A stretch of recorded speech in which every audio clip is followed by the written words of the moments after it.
whenever you go up on an incline and you lift off, there is a delay in the... After covering 5 days and 339.4 kilometers in the Nissan Kicks e-Power, the onboard trip computer reads...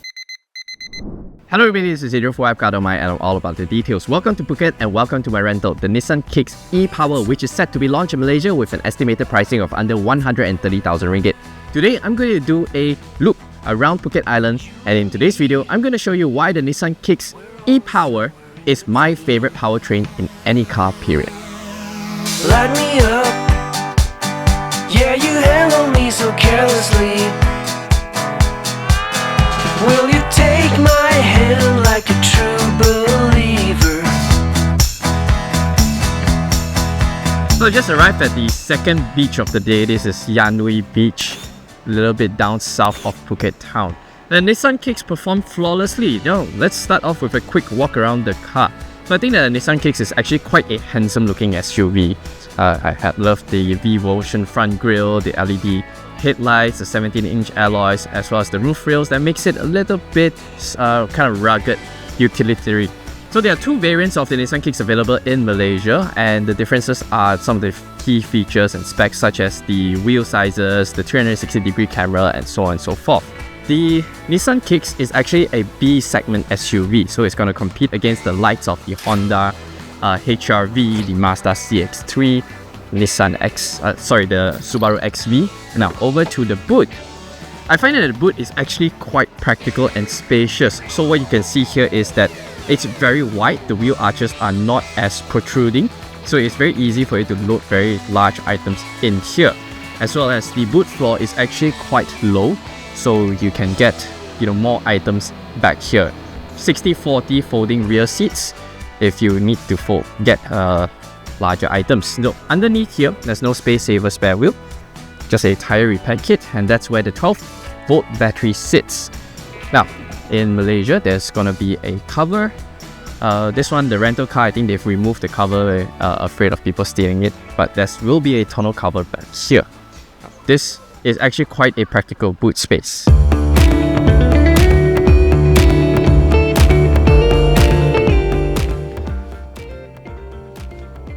Start up in complete silence.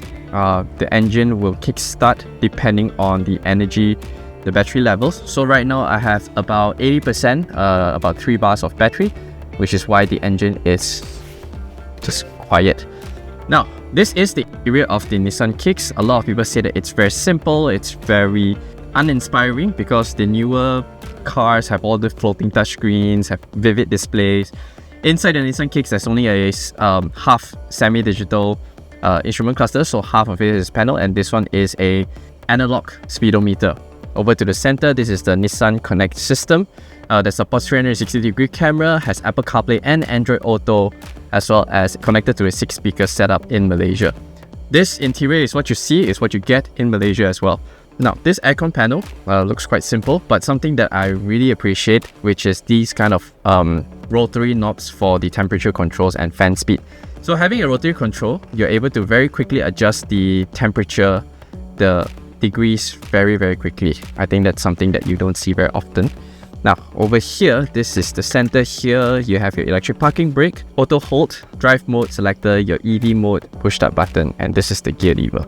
So the gear lever is actually quite straightforward and simple. Just push all the way up for reverse, push all the way down for drive, and if you pull it down once more, it goes into B, which is battery mode, which means you get maximum energy regenerative braking for you to recoup all the energy to charge the batteries more efficiently. Over here, you get EV mode where you push it down. You can also see you need to activate Sport or Eco mode to achieve EV driving mode. Now, why is this so? The logic behind this is that in Sport and Eco mode, regenerative braking is on. Maximum regenerative braking is on, which is why it allows you to use EV mode. That means driving in pure locks the car and keeps the combustion engine asleep. So this is what happens, it shows you on EV mode. However, here's a little party trick that I would like to show you, is that when you press and hold the button down for 5 seconds, it'll go into charge mode. Similarly, you have to turn on Eco and Sport mode. So it goes into charge mode, forces the engine to charge the battery, wake it up and charge the battery full. As for cabin practicality, you can see that the side door bins is able to accommodate up to 2 large size 1 litre plastic bottles. And over to the center here, you get a little storage space right here for you to place your phone and all that. One USB Type A as well as an aux port, 3.5 jack. And over here, this is where the center cup holders are at. This is, place it down, or you can pull it down so that you can store shorter bottles so it gets lifted up. Center armrest is actually quite shallow. Yeah, that's all the space that you get. It's actually quite shallow for you to place your car keys here and whatnot. That's about it. And one little detail here is that over to the center, you can see this cutout of a feet showing Kicks. Yeah. One very underrated benefit of the Nissan Kicks is that you're able to use it just like an EV. So for example, right now it's very warm and hot outside. I'm seated inside the car. Air conditioning turned on, very comfortable, very nice, but I have no risk of having carbon monoxide poisoning because look, the internal combustion engine is asleep. It's now using the battery, the 2.06 kilowatt hour battery pack to juice up the car and power up the car. So I'm just seated right here. So I get all the benefits of an EV without the sort of downside of having to get hooked up to a charger. This one, I can go to any petrol station, fill it up in 5 minutes, and I'm back on the road.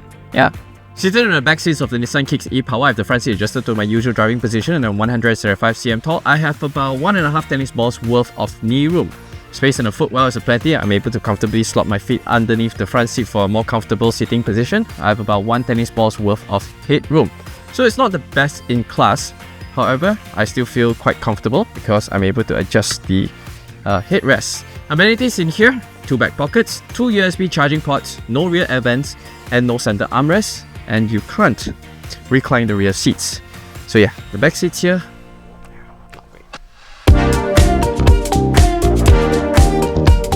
So setting off in the Nissan Kicks e-Power, immediately you'll notice that the powertrain is very, very refined, and the acceleration is very linear, gradual, seamless. It's exactly what you get in an EV. That kind of smoothness, that kind of linearity. What it means is, this is the e-Power's technology's USP. It offers you EV-like driving experience because it is a series hybrid. What I mean by series hybrid is that the combustion engine, the internal combustion engine, does not drive the wheels at all, unlike other parallel hybrid systems like the Toyota Corolla Cross Hybrid as well as the Honda HR-V eHEV. Here, only the electric motor drives the front wheels, which is why you can get really an EV-like driving experience, or rather should I say an acceleration experience.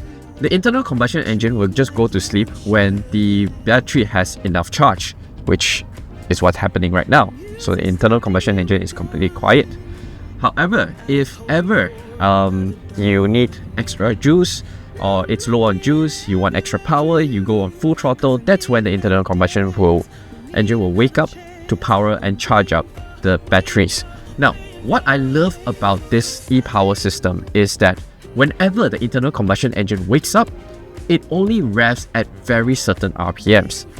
And once it revs at certain RPMs, it is the most efficient for the internal combustion engine.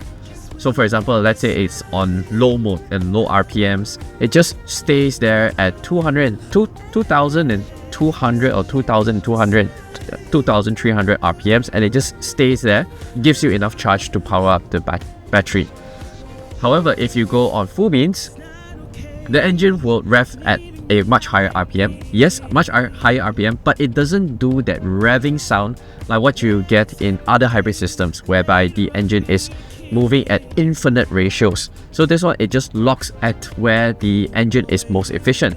So you don't get that kind of whiny, drony noise even when on full beats.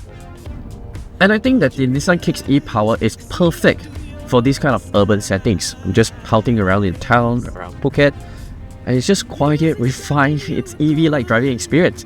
Now, I'll add in the EV-like driving experience because this Kicks e-Power also has single pedal driving mode. Now, single pedal driving mode is not in the strictest sense, it's full single pedal.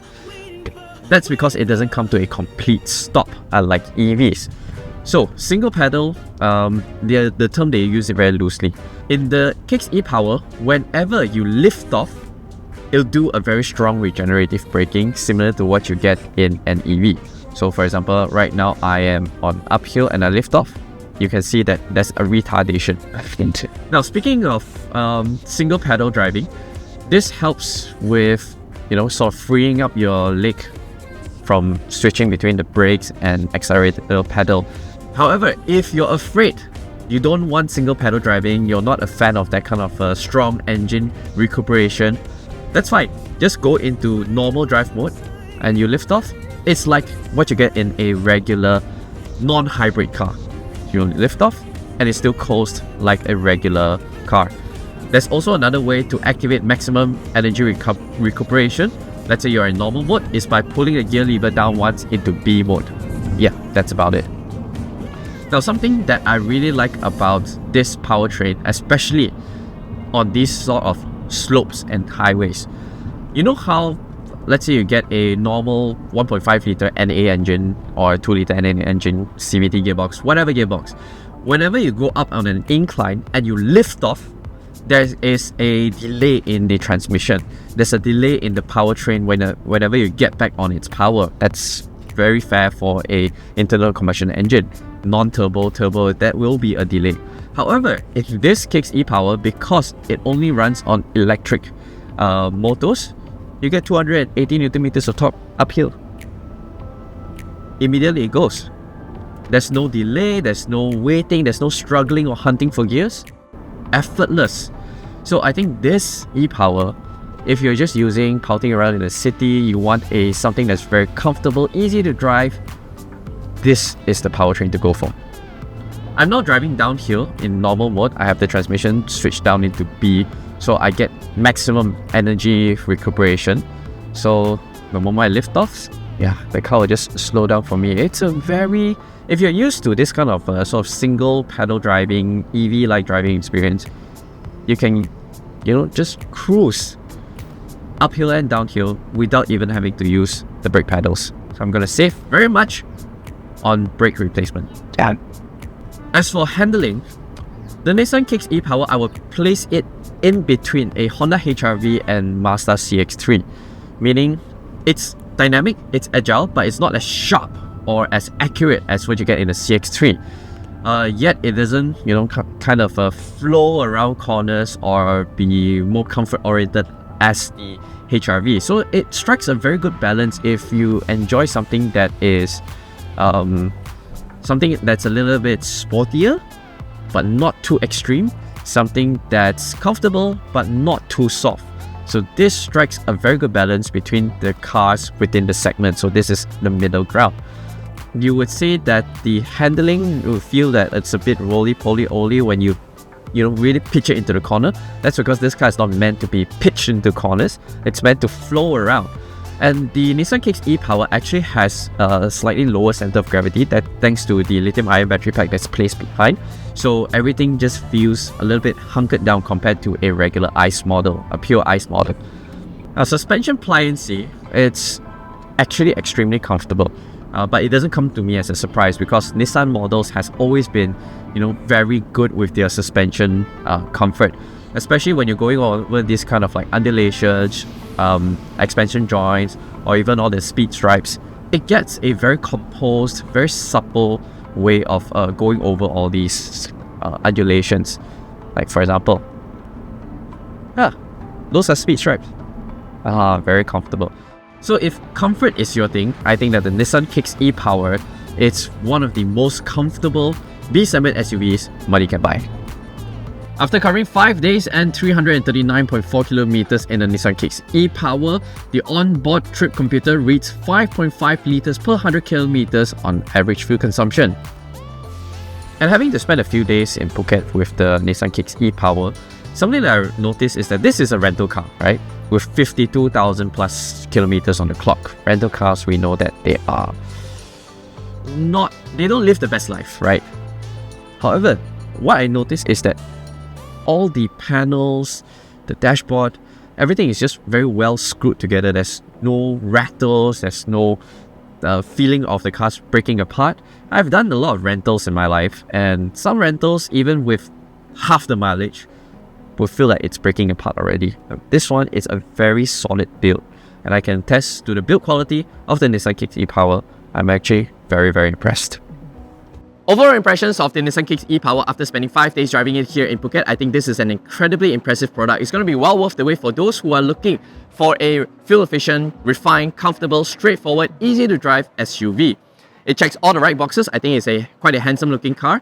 It has fantastic aircon, super cold. That's because it uses an electric compressor, unlike other hybrid systems, whereby the internal combustion engine shuts off, the aircon will cut power. No, the Nissan Kicks e-Power doesn't do that.